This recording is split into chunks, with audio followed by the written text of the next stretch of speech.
ਇੱਕ ਬੰਦਾ ਸੀ ਤੇ ਉਹਦੇ ਨਾ 3 ਪੁੱਤਰ ਸੀ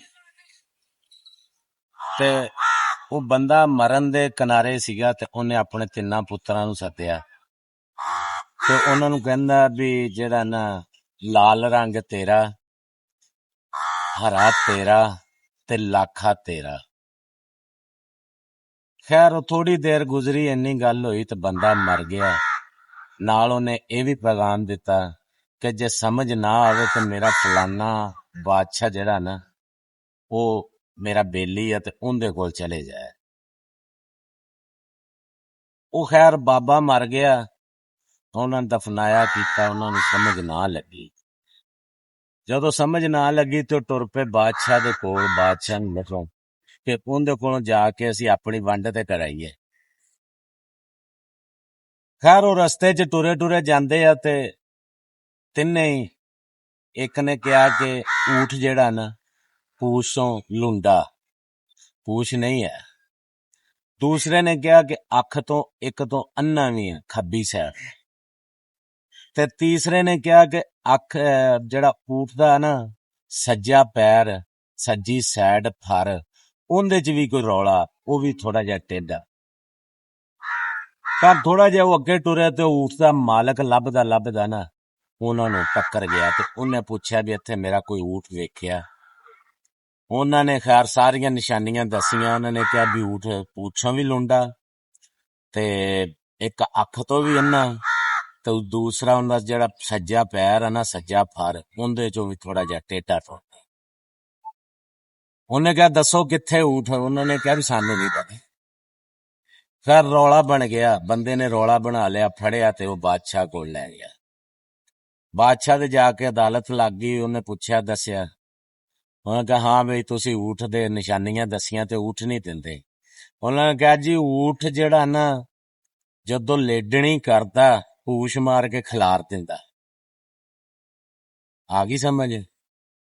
ਤੇ ਦੂਸਰੇ ਨੇ ਕਿਹਾ ਵੀ ਜਦੋਂ ਊਠ ਚਰਦਾ ਨਾ ਤੇ ਇਹ ਦਰਖਤ ਦਾ ਬਰਾਬਰ ਚਰਦਾ ਤੇ ਇਹ ਜਿਹੜਾ ਸੀ ਨਾ ਇਹ ਸਿਰਫ ਸੱਜੀ ਸਾਈਡ ਤੋਂ ਚਰਦਾ ਸੀ, ਖੱਬੀ ਸਾਈਡ ਤੇ ਦਰਖਤ ਦੇ ਪੱਤੇ ਉਵੇਂ ਖੜੇ ਹੁੰਦੇ ਸੀ। ਸਾਡਾ ਇਹ ਤਜਰਬਾ।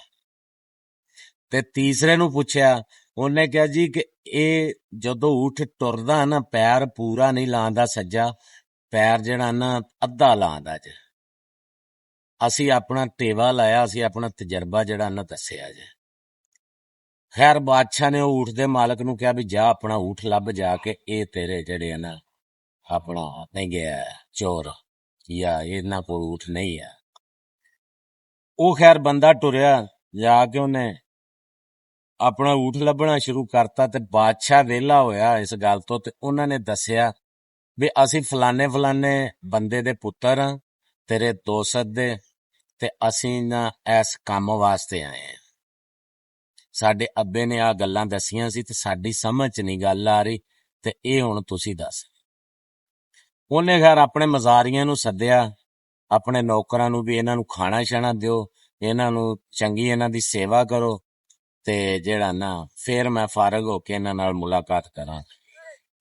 ਖੈਰ ਖਾਣਾ ਛਾਣਾ ਪੱਕਿਆ, ਪੱਕ ਕੇ ਜਦੋਂ ਆਇਆ ਖਾਣਾ ਅੱਗੇ ਰਖੀਜਾ ਤੇ ਇੱਕ ਬੋਲਿਆ, ਕਹਿੰਦਾ ਗਿਆ ਜਿਹੜਾ ਬੱਕਰਾ ਨਾ ਇਹਨੂੰ ਕੁੱਤੀ ਦਾ ਦੁੱਧ ਪਿਆਇਆ ਗਿਆ। ਇੱਕ ਜਿਹੜਾ ਨਾ ਬੋਲਿਆ ਉਹ ਕਹਿੰਦਾ ਵੀ ਇਹਨੂੰ ਕੁੱਤੀ ਦਾ ਦੁੱਧ ਪਿਆਇਆ ਗਿਆ। ਤੇ ਦੂਸਰਾ ਬੋਲਿਆ, ਕਹਿੰਦਾ ਕਿ ਜਿਹੜੀ ਔਰਤ ਨੇ ਰੋਟੀਆਂ ਪਕਾਈਆਂ ਨਾ ਇਹ ਹਾਮਲਾ। ਆ ਗਈ ਸਮਝ? ਤੇ ਜਿਹੜਾ ਨਾ ਤੀਸਰਾ ਉਹਨੇ ਕਿਹਾ ਕਿ ਇਹ ਜਿਹੜਾ ਨਾ ਬਾਦਸ਼ਾਹ ਹਰਾਮ ਦਾ। ਖੈਰ ਉਹ ਸਾਰਾ ਮਾਜਰਾ ਹੋਇਆ। ਜਿਹੜੇ ਕੋਲ ਮਜ਼ਾਰੀ ਸਨ ਉਹ ਭੱਜ ਕੇ ਜਾ ਕੇ ਉਹਨਾਂ ਨੇ ਬਾਦਸ਼ਾਹ ਨੂੰ ਦੱਸਿਆ। ਉਹਨਾਂ ਨੇ ਦੱਸਿਆ ਵੀ ਇਹ ਆਹ ਗੱਲਾਂ ਕਰ ਰਹੇ।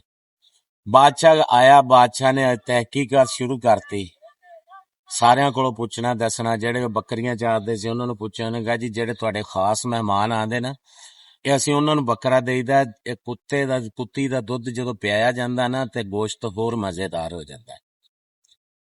ਦੂਸਰੀ ਜਦੋਂ ਰੋਟੀਆਂ ਦੀ ਬੁੜੀ ਦੀ ਤਹਿਕੀਕ ਕੀਤੀ ਤੇ ਉਹ ਵੀ ਵਾਕਿਆ ਹੀ ਹਾਮਲਾ ਸੀ। ਤੀਸਰੀ ਗੱਲ ਆ ਗਈ ਬਾਦਸ਼ਾਹ ਗਿਆ ਆਪਣੀ ਮਾਂ ਕੋਲ, ਉਹਨੂੰ ਵੀ ਪੁੱਛਿਆ ਦੱਸਿਆ ਤੇ ਬਾਦਸ਼ਾਹ ਵੀ ਵਾਕਈ ਹਰਾਮਦਾ ਸੀ। ਖੈਰ ਇਹਨਾਂ ਗੱਲਾਂ ਤੋਂ ਫਾਰਗ ਹੋ ਕੇ ਜਦੋਂ ਉਹਨਾਂ ਦੇ ਮਾਮਲੇ ਤੇ ਆਇਆ ਬਾਦਸ਼ਾਹ, ਉਹਨੇ ਇੱਕ ਨੂੰ ਪੁੱਛਿਆ, ਉਹਨੇ ਕਿਹਾ ਜੀ ਮੈਨੂੰ ਅੱਬਾ ਕਹਿ ਗਿਆ ਸੀਗਾ ਕਿ ਹਰਾ ਰੰਗ ਜਿਹੜਾ ਨਾ ਉਹ ਤੇਰਾ, ਹਰਾ ਰੰਗ ਤੇਰਾ। ਉਹਨੇ ਕਿਹਾ ਵੀ ਤੇਰੀਆਂ ਹੋ ਗਈਆਂ ਫਸਲਾਂ, ਖੇਤ, ਜੋ ਵੀ ਹਰੀ ਚੀਜ਼ 'ਚ ਤੁਹਾਡੇ ਘਰ 'ਚ ਸ਼ਾਮਲ ਆਂਦਾ ਨਾ ਉਹ ਤੇਰਾ। ਦੂਸਰਾ ਬੋਲਿਆ, ਉਹਨੇ ਕਿਹਾ ਜੀ ਮੇਰਾ ਅੱਬਾ ਮੈਨੂੰ ਕਹਿ ਗਿਆ ਸੀਗਾ ਕਿ ਲੱਖਾ ਰੰਗ ਤੇਰਾ।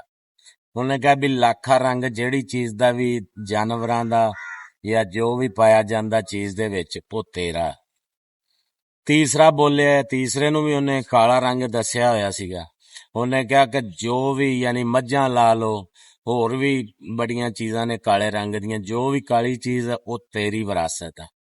ਤੇ ਬਾਦਸ਼ਾਹ ਨੇ ਫੜੇ ਕੰਨੋਂ, ਉਹਨੇ ਕਿਹਾ ਵੀ ਤੁਸੀਂ ਏਡੇ ਜ਼ਹੀਨ ਤੇ ਏਡੇ ਸਮਝਦਾਰ ਨਾ, ਮਿੰਟ ਮਾਰੋ ਮਹੱਲ ਚੋਂ ਬਾਹਰ ਹੋਵੋ, ਜਾ ਕੇ ਆਪਣੀਆਂ ਵੰਡਾਂ ਪਾਓ। ਉੱਥੋਂ ਟੁਰੇ ਤੇ ਉਹਨਾਂ ਨੇ ਆਣ ਕੇ ਆਪਣੀਆਂ ਵੰਡਾਂ ਪਾ ਕੇ ਤੇ ਰਹਿਣ ਸਹਿਣ ਲੱਗ ਪਏ, ਵਸਣ ਲੱਗ ਪਏ। ਹੱਸਦੇ ਰਹੋ ਤੇ ਵਸਦੇ ਰਹੋ।